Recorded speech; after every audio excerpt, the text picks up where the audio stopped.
Alexander the Great conquered the known world in just 13 years, and the speed of it still feels unreal. He did it before he turned 33, and his victories shattered the old order so hard that history never fully snapped back. To understand why his conquest broke the world, you have to see what the world looked like before he moved. The Persian Empire was the superpower of the age, rich, vast, and confident in its permanence. It stretched across huge distances, controlled roads and tribute, and could replace armies faster than most rivals could dream. Macedon, by comparison, was often mocked as rough and northern, and not fully Greek in the eyes of some cities. But Macedon had a secret foundation in Philip II, Alexander's father, who turned it into a disciplined war machine. Philip built the phalanx with long sarissa spears, trained soldiers relentlessly, and reshaped battle into coordinated pressure. He also used diplomacy, marriages, and force to pull Greece into his orbit.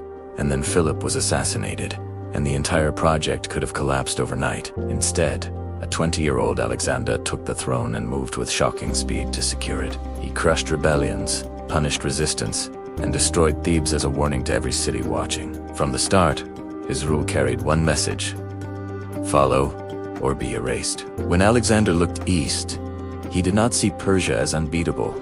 He saw a giant that had grown comfortable. He carried a personal fire too, because Persian invasions of Greece lived in memory as unfinished revenge. But revenge alone does not cross continents, and he needed an army that trusted him and a mind willing to gamble. In 334 BCE, Alexander crossed into Asia with a force smaller than the empire he challenged. That fact alone should have ended the story, because small armies do not usually defeat superpowers. Yet his troops were trained to fight as a system, not as a crowd, and that difference was deadly. His cavalry could strike like a knife, and his leadership kept morale tight, aggressive, and hungry. He understood psychology, and he loved shock, because fear travels faster than supply wagons. At the Granicus River, he attacked hard and won, sending a signal that he would not play defense. He then moved down the coast, taking cities and ports, because Persia's navy needed harbors to survive. By capturing coastal bases, he cut Persian sea power in the region like severing a rope.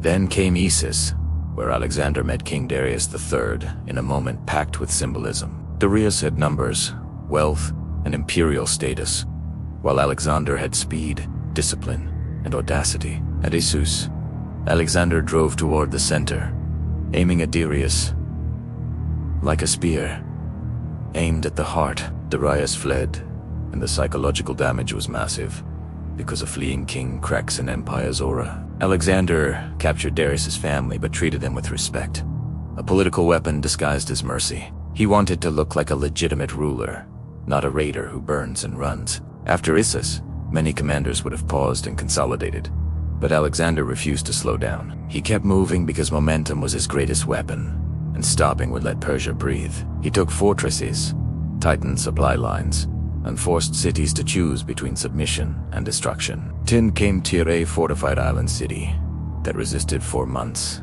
and tested his patience. Tyre proved he was not only a fighter but also an engineer of war. He built a causeway to the island, turned the sea into a road, and broke a city that thought it was untouchable. The message was brutal and clear: even water will not protect you from his will. After Tyre, he moved into Egypt, and Egypt opened its gates without a final battle. There he founded Alexandria, a city designed to be more than a trophy, a bridge between worlds and a future center of trade and learning. In Egypt, Alexander stepped into myth, and he visited the oracle at Siwa, where stories spread that he was divine or chosen by the gods. Whether he believed it or not, the rumor strengthened his authority and made resistance feel pointless. Then he turned back toward Persia's heart for the great showdown that would decide an empire. At Gaugamela, Darius gathered a massive army for a final hammer blow.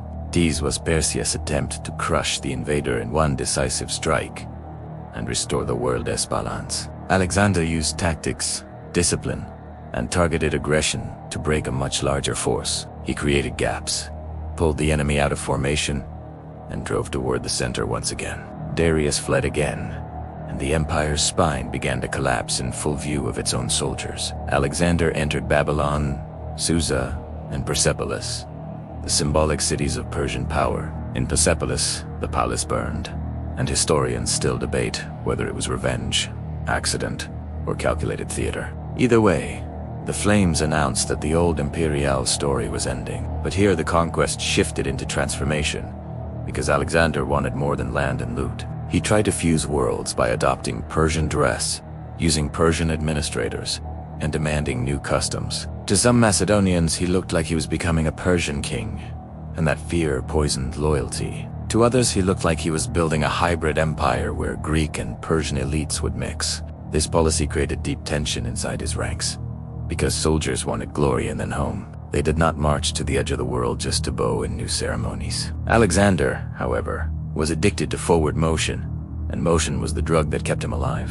He marched into Central Asia, faced guerrilla resistance, and fought enemies who refused clean battles. He married Roxana, a personal choice that also signaled political fusion in the east. He pushed into India, where rivers, heat, and unfamiliar war elephants reshaped the battlefield. At the Hydaspes River, he fought King Porus and won.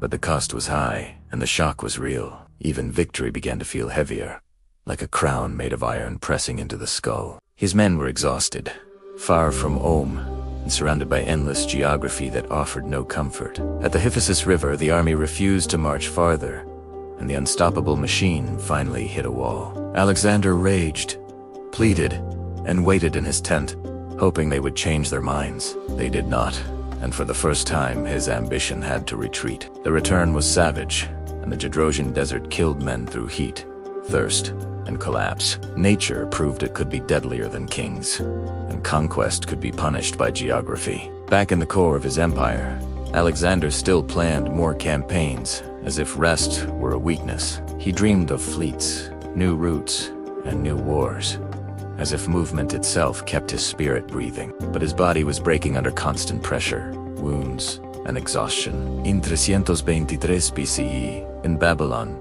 Alexander fell ill and died, leaving no clear adult heir, and leaving generals who had tasted power, and power does not like to share. The moment he died, the empire cracked into wars between its commanders. The old Persian order was gone, but a stable new order was not yet born. So the map became a battlefield. Yet even as unity collapsed, Alexander's cultural impact stayed and spread across the region. Greek language traveled through administration and trade, and new cities anchored it like nails in wood. Local cultures mixed with Greek culture, creating a Hellenistic world that reshaped art, religion, and science. That world shaped later powers, including Rome, which inherited a region already connected by Alexander's shockwave. So his conquest did not just change who ruled, it changed what the world felt like to live inside. He proved one leader with a disciplined army, and ruthless momentum can rewrite the map faster than anyone expects. He also proved that when conquest outruns institutions, unity dies the moment the conqueror dies. That is the paradox of Alexander the Great.